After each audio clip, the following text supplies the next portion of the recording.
विद्यार्थी मित्रांनो नमस्कार. आज आपण जो घटक शिकणार आहोत त्या घटकाचं नाव आहे शोध. ही एक कथा आहे. या कथेचे लेखक आहेत व पु काळे, वसंत पुरुषोत्तम काळे. या कथामध्ये प्रामुख्याने आपल्या दैनंदिन जीवन जगत असताना, जीवन व्यवहार पार पडत असताना जे काय आपल्याला अनुभव येतात आणि ते आपले अनुभव आपण कशा प्रकारे हृदयरूपी आपल्या या कुपीत किंवा कप्प्यात साठवून ठेवतो आणि ते आपण सतत आपल्या हृदयामध्ये जे काही साठवून ठेवल्यानंतर त्यांचं जे काही स्मरण आहे, स्मरण झाल्यानंतर आपल्याला जो काही आनंद आणि समाधान जे काही मिळतं ते त्या क्षणाची आपल्याला पावती मिळत असते.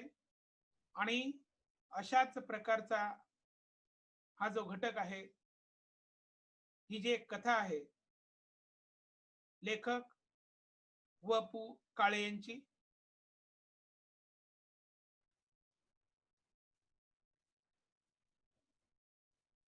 तुम्हाला स्क्रीनवरती चित्र दिसत असेल, हे लेखकांचं चित्र आहे. लेखक व पु काळे. थोडक्यात आपण या लेखकांचा परिचय पाहूया. यांचा जन्म 1932 आणि मृत्यू 2001. मराठी साहित्यातील सुप्रसिद्ध असे कथालेखक, निबंधकार, नाटककार, कादंबरीकार. त्यांचं जे आतापर्यंत प्रकाशित झालेलं साहित्य आहे त्यामध्ये कथा आहेत, कादंबऱ्या आहेत, नाटकं आहेत आणि आकाशवाणीवर सुद्धा नभोनाट्य झाले. अशा प्रकारचे बरेचसे साहित्य आतापर्यंत प्रकाशित झालेलं आहे. त्यापैकी प्रकाशित त्यांचे कथासंग्रह लोंबकळणारी माणसं, पण माझ्या हातानी, पेन सलामतो, ब्रह्मदेवाचा बाप, गुलमोहर, कर्मचारी, कारे भुललासी, ऐक सखे, वन फॉर द रोड, माया बाजार, स्वर, संवादिनी, वलय, मी माणूस शोधतोय. हा जो कथा संग्रह आहे, मी माणूस शोधतोय, याच कथा संग्रहातली प्रस्तुत जी ही शोध नावाची कथा आपण अभ्यासणार आहोत. या व्यतिरिक्त त्यांचं इतर जे साहित्य प्रसिद्ध आहे ते असं, त्यांच्या कादंबऱ्या ही वाट एकटीची, पार्टनर, रात्र नको चांदणी या नावाचं नाटक आहे आणि प्रपंच पुन्हा प्रपंच हे आकाशवाणीवरील अत्यंत गाजलेलं लोकप्रिय असं नभोनाट्य आहे. त्यांना अनेक पुरस्कार प्राप्त झालेले आहेत. महाराष्ट्र शासनाच्या वतीने देण्यात येणारा पुभा भावे हा पुरस्कार त्यांना प्राप्त झालेला आहे. तसेच फाय फाउंडेशनचा पुरस्कार सुद्धा त्यांना प्राप्त झालेला आहे. अशा या प्रसिद्ध थोर कादंबरीकार, कथाकार, नाटककार, लेखक व पु काळे यांची ही जी अत्यंत गाजलेली कथा शोध याविषयी आपण आस्वाद घेऊया.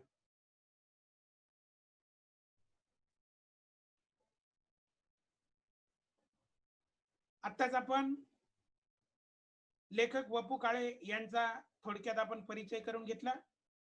आता आपण या कथेमध्ये, शोध या कथेमध्ये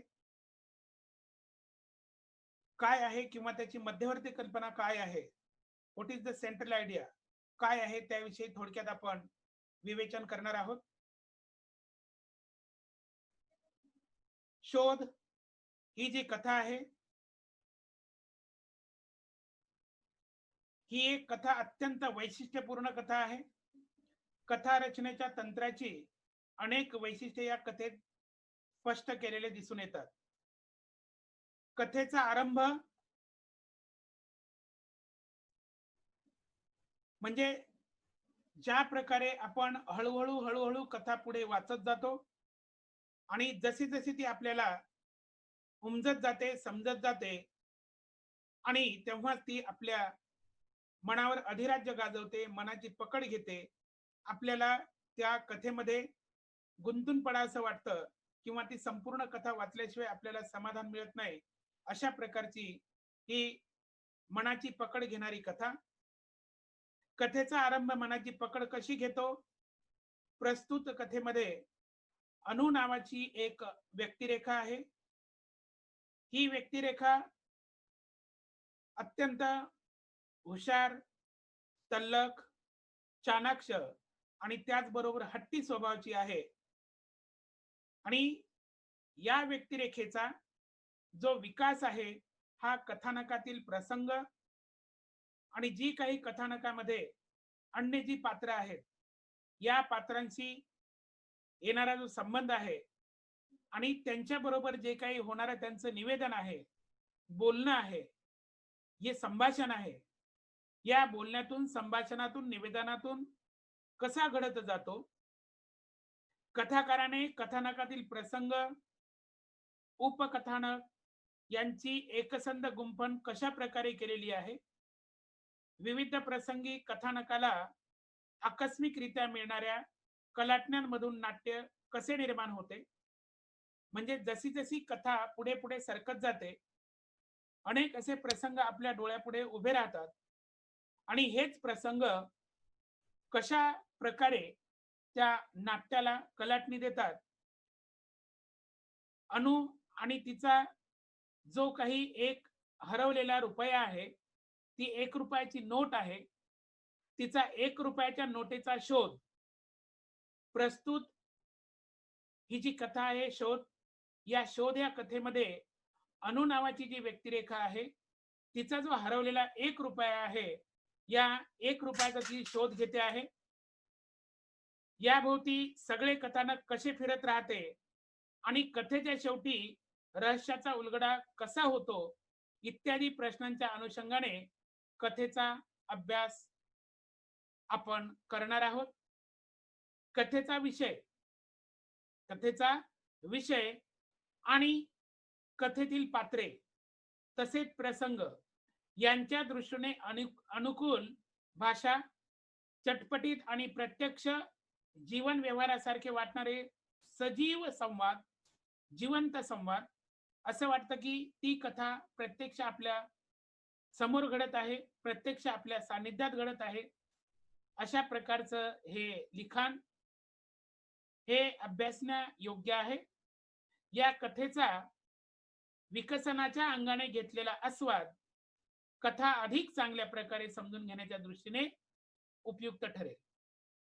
अशा प्रकारे कथा ही जी शोध आहे, या शोध कथेची ही जे काही मध्यवर्ती कल्पना.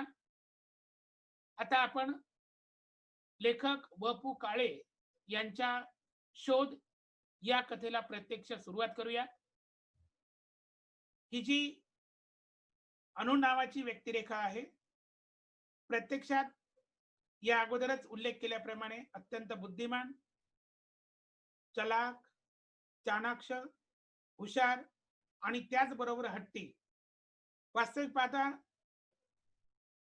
ती MBBS होऊन डॉक्टर होईल इतकी हुशार आहे आणि सहज होईल इतकी हुशार आहे.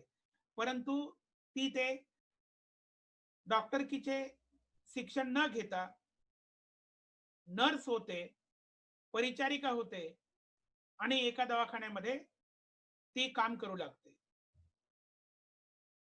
ती काम करत असताना तिच्या जीवनामध्ये असा एक प्रसंग येतो की एक पेशंट म्हणून एक लहान मुलगी येते आणि ती मुलगी या लेखिकेच्या जीवनाला कशा प्रकारे कलाटणी देऊन जाते आणि ही जी 1 रुपयाची नोट आहे, लेखिका जी या पाठातील जी कोणी व्यक्तिरेखा आहे, ही जी काही ती 1 रुपयाची नोट शोधते आहे, ती त्या मुलीनीच दिलेली आहे आणि कशा प्रकारे या 1 रुपयाच्या नोटेमुळे या जी काही व्यक्तिरेखा आहे अणू, हिच्या जीवनाला वेगळी कलाटणी मिळालेली आहे, हे या शोध या कथेतून लेखक व पु काळे यांनी अत्यंत सजीवपणे आपल्या समोर मांडण्याचा प्रयत्न केलेला आहे. मी आज फक्त तुम्हाला या पाठाविषयी, या कथेविषयी थोडक्यात लेखकांचा परिचय आणि शोध या कथेविषयी थोडक्यात सारांश किंवा मध्यवर्ती कल्पना सांगितलेली आहे. आपण प्रत्यक्ष या कथेला किंवा या पाठाला नंतरच्या तासाला सुरुवात करणार आहोत, नंतर अभ्यासणार आहोत. तुर्तास आज मी येथेच थांबतो. धन्यवाद.